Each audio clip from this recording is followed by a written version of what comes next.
everybody, and welcome to another episode of Oddity Acres.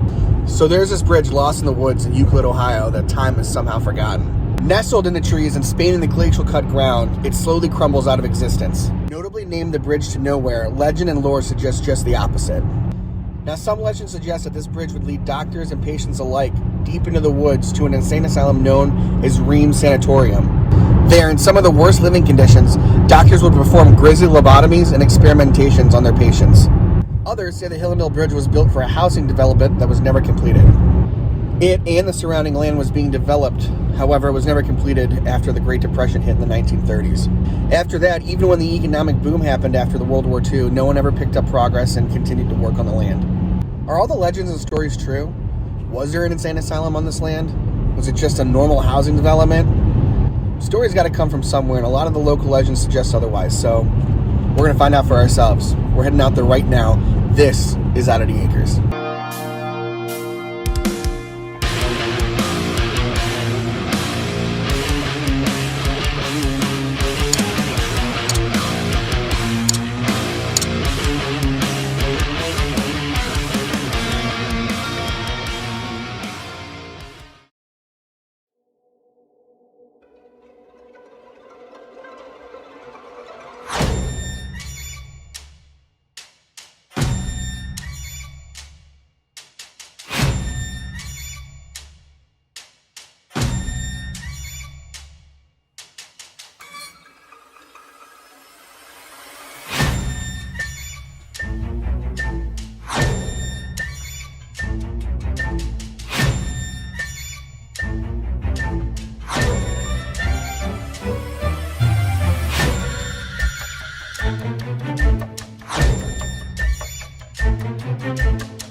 I've done a lot of research myself on this, a lot of hours spent online, and I saw that, in fact, this bridge was originally built for the development they were building across the way.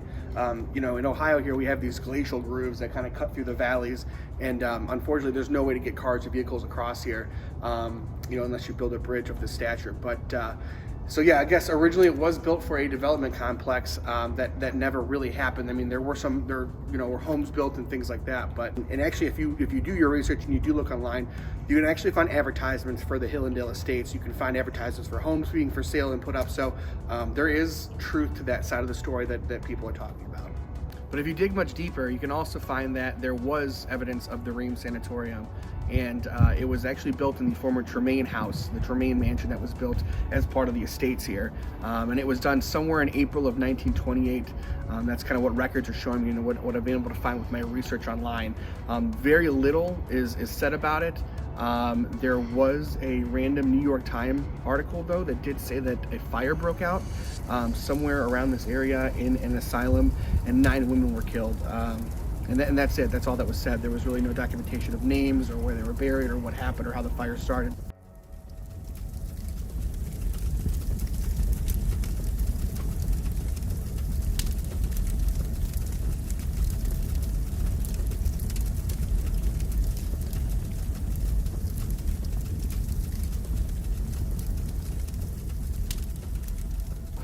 As I said, local legend and local lore, those things sprout from truth somewhere. And whether they try to cover that up, and make it, nothing, so people don't explore out of here or things like that, those are all things that to take into account. But this is definitely a crazy, cool, creepy, strange, odd place. And it's very cool to be out here. Yeah.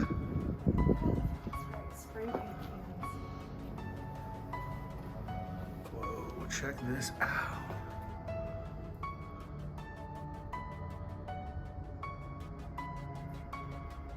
Wow.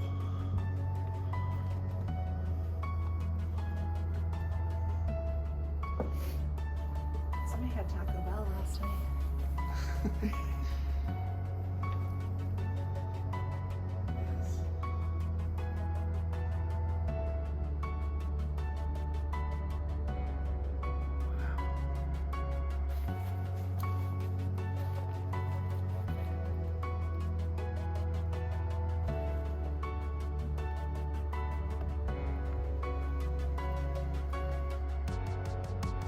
We got Jack Skellington and Slender Man on the other post.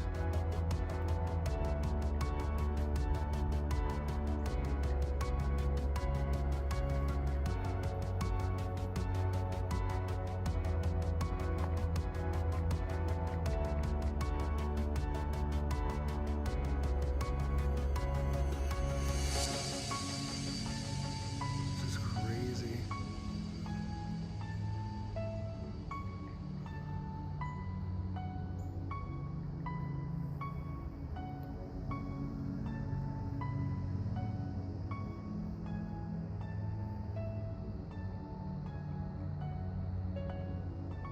Gnarly, that thing's gonna fall right off as I'm standing under it.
So the other thing too actually was very strange is that as we're sitting here filming now, my phone has now gone from 90% to 20%. And it's very strange. That's something that normally kind of goes along with paranormal activity. Obviously, I'm not saying anything's going on here. I'm just saying in general. Even back into the 80s, there's people that lived near and around the property, and it said online that they called it the Nut House, the asylum that was out here, and they said there was weird activity, phenomenons, paranormal activity that were going on the property that actually drove out a lot of residents and their guests and that kind of thing. So, it said it is mentioned in articles, it's been mentioned in diaries that have been logged, and logged online. So, obviously there could be some truth to that, and especially since I've never seen my phone go from 90% to 20% in 5 minutes. I mean, this is incredible. I've only shot 30 different images that are out here, so it's something to think about. This is definitely an odd spot.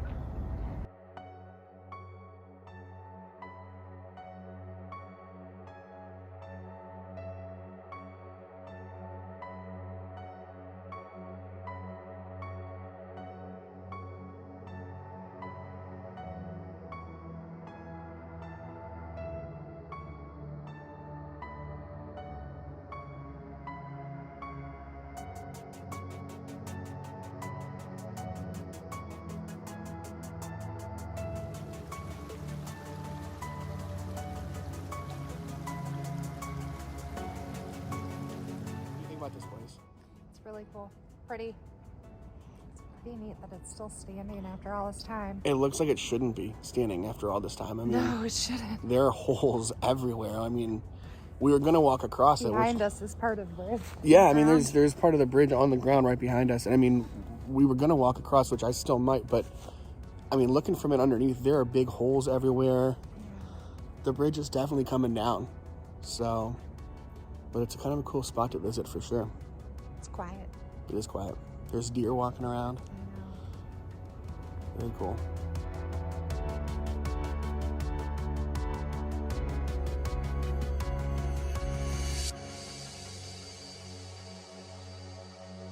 So there certainly is a lot to unpack here. You know, was this just a bridge going to a normal residential estate area that was never finished? Or was there some sort of unhinged asylum that mistreated its patients and the city tried to cover it up? I know those are bold statements, but you never know. And I've seen crazier things. But right now, this is just a local photography spot because everything else is lost in time. So thank you for joining us. Thank you for hanging out with another adventure. We certainly appreciate it. We always love to have you guys out here. And we want to bring you the kind of the coolest places, the places that you wouldn't normally see on TV. The odd and the unusual is what we're all about. So thank you again so much. We appreciate it. For another episode of Oddity Acres, I'm Cody. This is Allison. And we will see you next time.